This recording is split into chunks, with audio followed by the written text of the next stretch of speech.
like at first the ID will be 0, and then the next client that connects it'll be 1, and then 2, and so on.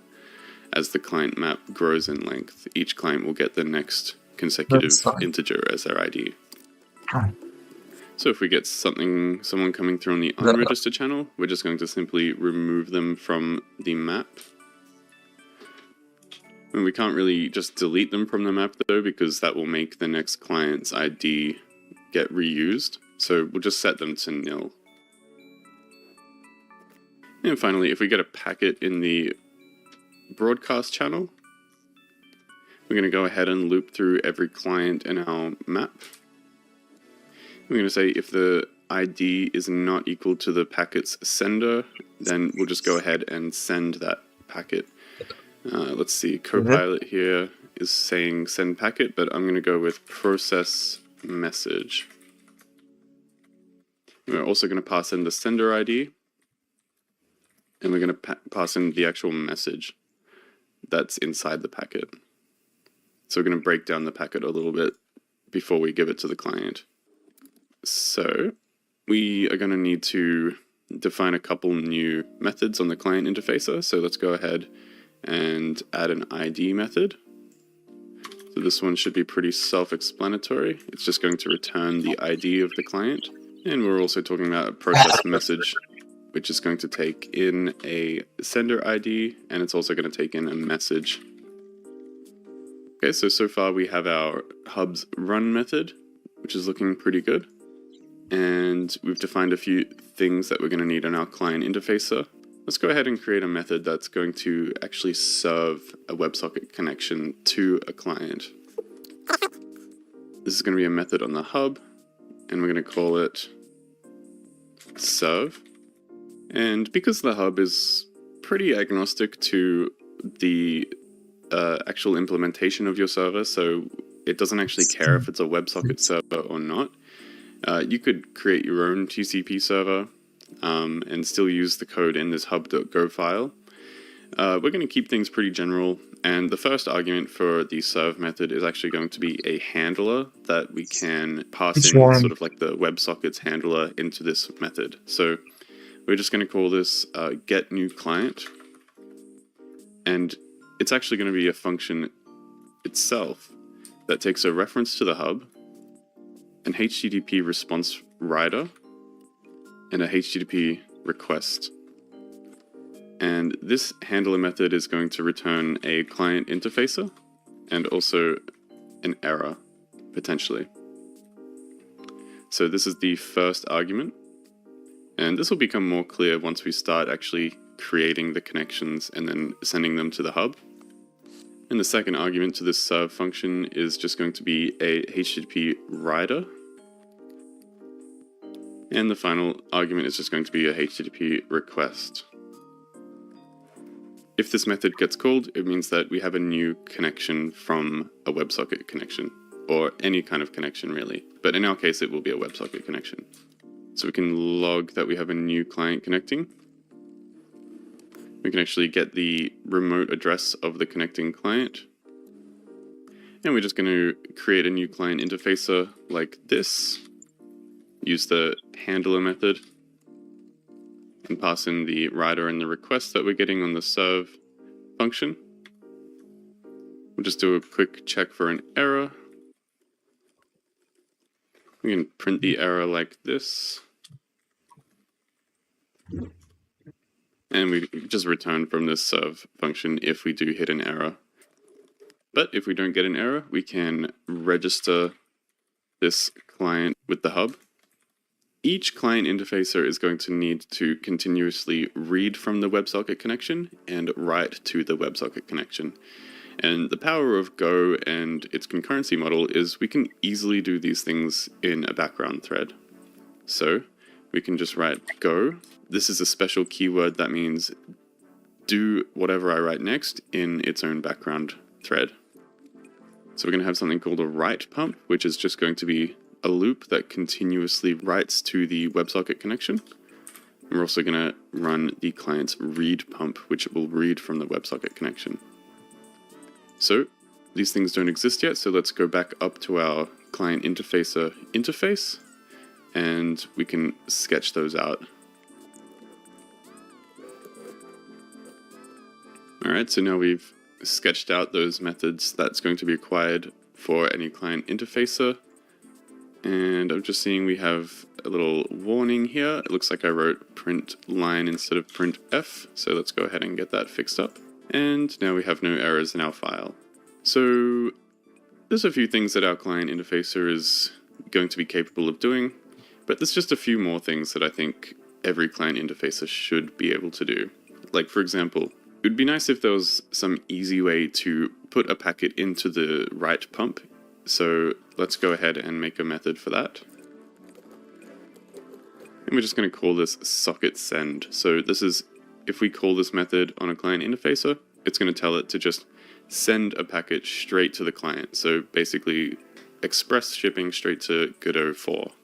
And we might actually want to send a message to the client, but as a different sender. So this could be useful for just forwarding a message from a different client interfacer, which might have been received on the broadcast channel. And if it maybe was like a chat message from a different player, you want to send it as that player. So let's go ahead and make that.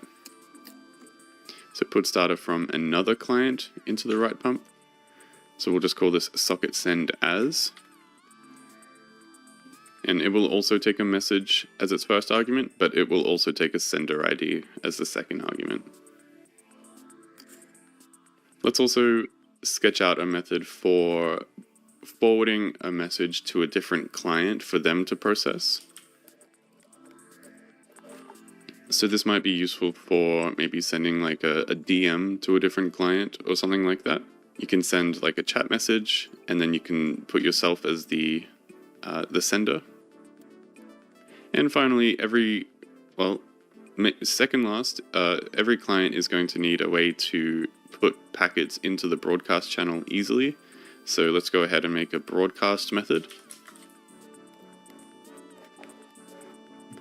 And finally, let's make a way to close the connection and clean up any other resources that need to be cleaned up on the client interfacer. We can also give a reason in this close method, because this might be useful for logging, or it might be also useful for sending that information to different clients. So that's it for our hub.go file for now. We've laid out the foundation of a client interfacer, which we will be able to implement in the form of a WebSocket client. We've also got a basic hub model down, which just contains a map of these different client interfaces and various channels for doing different things, which we do down here. This is just record keeping, and this is actually broadcasting packets to be processed by each client interfacer. And we've also got a way to start serving these requests as they come in and continuously running the read pump and the write pump for each client. So we can go ahead and save our hub.go file. And let's actually go ahead and create a WebSocket client now. So before we get into that, we're going to be installing the Gorilla WebSocket package, which seems to be the most popular package for working with WebSockets in Go, and it can just upgrade your HTTP connection pretty easily with just like one line of code. So we're going to install that here by going into our terminal. We're going to change directory into our server directory. And then we're just going to run go get github.com/gorilla/WebSocket. So we're going to go ahead and create a new folder inside the server folder. So it should be under server, internal, and then server again. New folder. We're going to go ahead and call this clients. So this is where we're going to keep all of our client interfacer implementations. For this series, we're only going to have the one, which is going to be the WebSocket client implementation. But again, if you wanted to create your own custom TCP implementation of this client interface, you can go ahead and do that as well. So I'm just going to create a new file in here called websocket.go. And we're just going to say that this file belongs to the clients package. So we're going to import a few things that we're going to need. We're going to need to log stuff, as well as we're going to need this HTTP package again. We're also going to need access to the server so that we can reference the hub. So server/internal/server. We're going to need access to our packets package. And we're also going to need Gorilla WebSockets and protobuf. So let's go ahead and lay out our struct for the WebSocket client. So all a WebSocket client's going to need is an ID. It's going to need the actual WebSocket connection itself. It's going to need a reference to the hub. It's going to need a send channel. And we'll also give it a logger. So we're going to create a custom logger for this WebSocket client. And as I save this file, it's just sort of dynamically getting rid of all the imports that I typed at the beginning. So maybe I shouldn't have typed them all. But yeah, you can kind of like not worry about writing your imports at the beginning, and then you can just start typing, and it'll probably just add those imports for you. So with that aside, let's go ahead and create a constructor for our new WebSocket client. So looks like Copilot sort of has it right. We definitely want a WebSocket connection, but let's actually put the hub as the first argument. We'll put our HTTP writer as the second argument, and we'll put a HTTP request as the third argument. So you might notice that the signature of this constructor matches the signature of the handler that we are using in the hub.serve method. So this getNewClient signature here actually matches the signature of our new WebSocket client. So every time if you want to make your own client interface or implementation, the constructor should match this signature. We're going to be passing this constructor in when we actually accept a new WebSocket connection and then pass it to the hub. So we'll be doing that in a separate file. But for now, we're just going to define the upgrader for the Gorilla WebSockets library to upgrade our HTTP connection to our WebSockets one. So we're just saying that the read buffer and write buffer are going to be about 1024 bytes in size, and the check origin function is just going to always return true. So this just means that the origin is always going to be acceptable. So no matter who's connecting, we're just going to accept everyone. But you can put in your own custom logic here based on the request parameters. So if you want to like ban someone, if you want to ban someone by their IP address, you can put a custom check origin in here to just return false if you see that person's IP address. But we're not going to worry about anything like that in this series. And there's probably better ways to do that as well. So yeah, this is where we're actually going to upgrade our connection to a WebSockets one. So now our connection is a pointer to a WebSocket connection. I'm just going to check for errors here. So if we do get an error, we're going to return nil as the client interfacer, and we're going to return error as the error. Now we're actually going to create our WebSocket client. So the send channel, we want to be a buffered channel so that it doesn't clog up every time something is awaiting to be sent. So we can allow it to store 256 packets at once before it starts blocking. So let's go ahead and make a buffered channel of pointers to packets with 256 capacity. We're going to create a new custom logger here. And since we don't know the ID of the client yet, we're just going to put client unknown as the prefix for the logger. And we're just going to use the standard flags. So it's going to include like the date and time, and it's going to include like the message and all of that. So yeah, it's going to have this prefix, and then it's going to have the date and the time, and then it's going to have whatever we're going to log. And then at the end of all that, let's just return our new client interfacer. And we're getting an error here because it's saying that our WebSocket client does not implement the server's client interfacer. So we're missing all of the methods, but it's saying that we're specifically missing the broadcast method. But we're going to go ahead and implement all of those methods to satisfy this error. So let's start with the ID method. We'll get that one out of the way pretty easily. I probably don't need to explain this one, so I'm going to go ahead and let's see what else is on our checklist. We can always come back to this error and see what we're missing, or we could check with our hub.go file. I'm actually going to put that over here so we can just work down the list. So we're going to do the process method function next. And we're just going to leave that blank for now. Let's do the initialize method. So we're just going to set the ID of our client equal to the incoming ID. So now we're going to be using c.logger, which is our custom logger.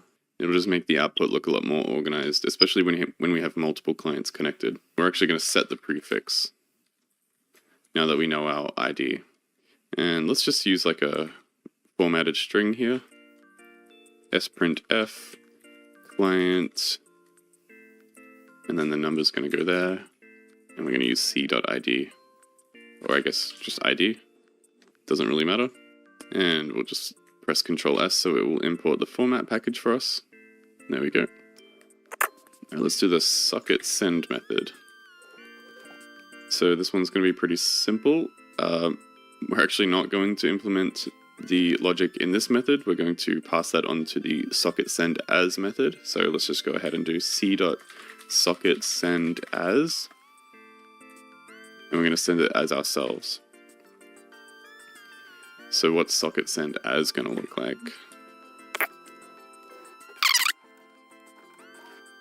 So we're basically just going to say if there is something available on the send channel, if it's ready, we're going to stuff our sender ID and our message inside a packet struct, and we're going to put that into the send channel. But if the send channel is not ready, if it's full, we're just going to drop the message, and we're just going to log something. So this is if there's already 256 other packets waiting to be sent. Cool, so we have a way to send a message to our WebSocket connection from someone else, and just by virtue of the fact, we get this method for free because we're just passing in our own ID. All right, let's implement the next method here. This is going to be the one that forwards the message to another client. And this one's going to be pretty simple. We're going to just quickly grab the client from the hub's map. So we're going to pass in the peer ID. So Copilot's screwing me over. I'm just going to call this the peer ID. So yeah, this line here in the client interfacer should have said peer ID as the final argument.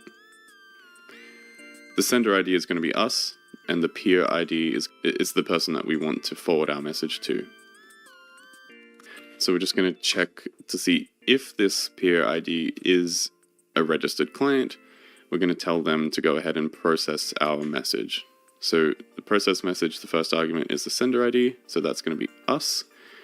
And then we give it the message that we want to pass along. Let's go ahead and do the broadcast method.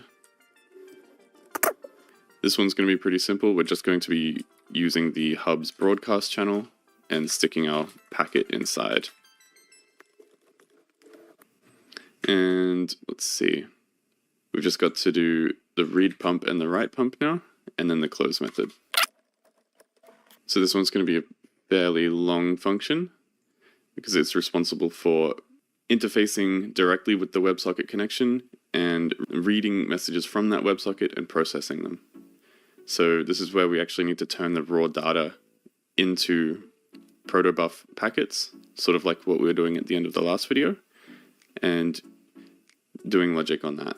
So first things first, let's go ahead and make sure we close the read pump at the end of this method. Even if we get a error, we want to make sure we always clean up the connection if we get to the end of this method. So this is going to be an infinite loop, but yeah, if we do get to the end of it, we just want to make sure we clean up. So we can use the defer keyword for that.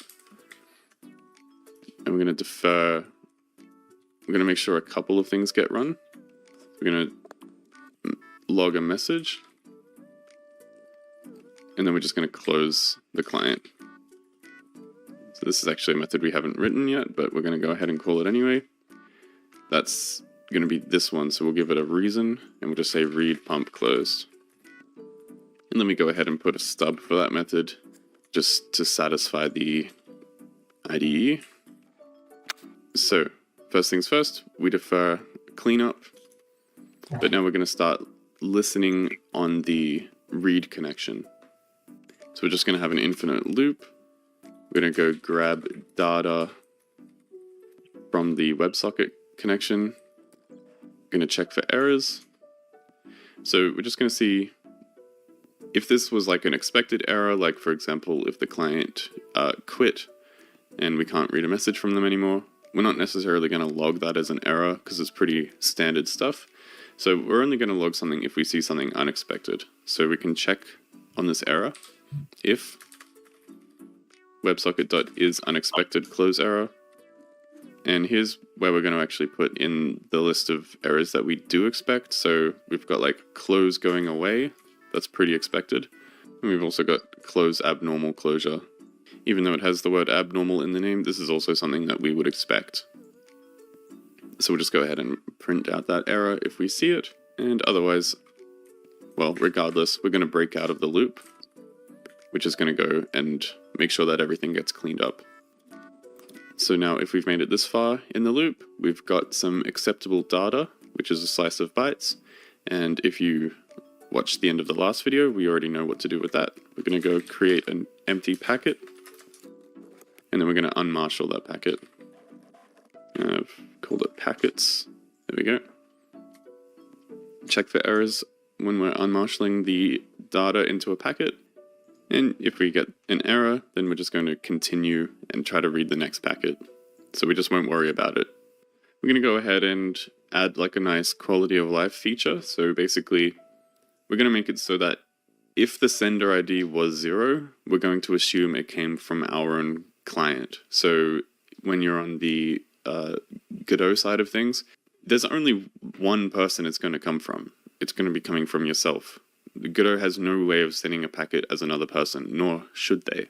We're just always going to send a sender ID of 0 from the client side of things, and we're going to be able to correctly interpret that on our WebSocket client interfacer by just checking if packet.senderID equals 0, then we're just going to set it equal to the client's ID.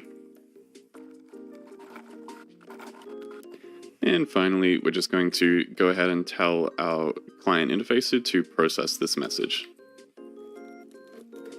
Okay, so that's it for our read pump. We're simply just reading messages, doing some error handling, unmarshalling the packet, and then processing that packet. So it looks like it's a lot, but it's not actually doing a whole lot of things. Then we can go ahead and similarly implement our write pump, which is just going to continuously listen to the send channel and then pump those messages to the WebSocket connection. So we're going to do another deferred function. And we're just going to do the same thing. So here's where we're actually going to listen for packets coming in on the send channel. We're going to get a writer from our WebSocket connection, and we're going to make sure it's a binary message writer because we're using protocol buffers, and we're going to be putting binary objects.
实在是没什么证据。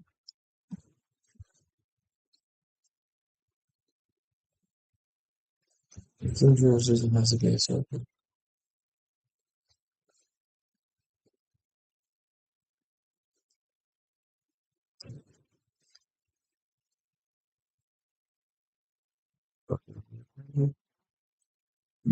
嗯。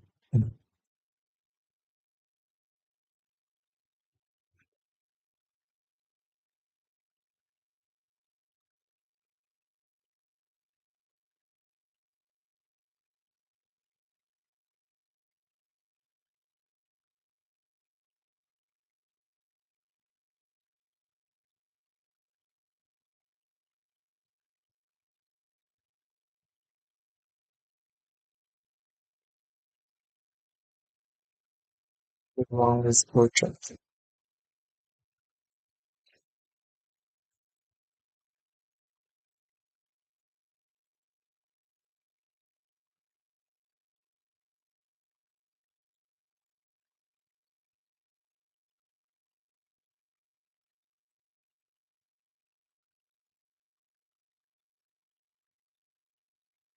Civil policy, civil research.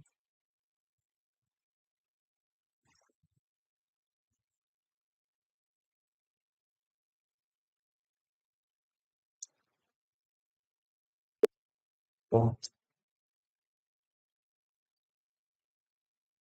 No.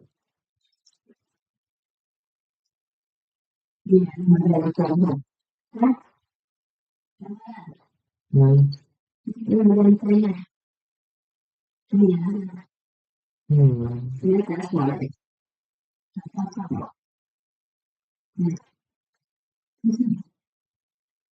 No. 拿什么？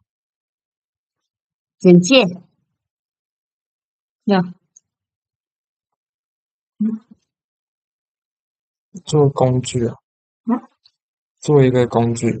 工具，嗯。什么工具？什么工具啊？你这还是听不懂？讲你又听不懂。嗯。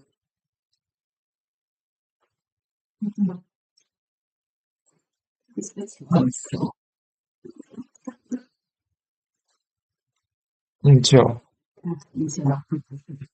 认真来学习啦。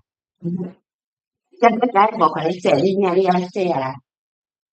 你安慰啦，安慰要写。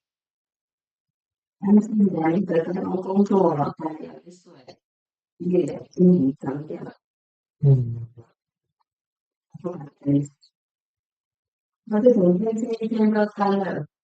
超热。对呀，我看你看我那时候中午或者中午去追，我现在上衣服到处走了，妈的，那种天气，人不会点开我那个可以。干干净净的，真的很臭味啊！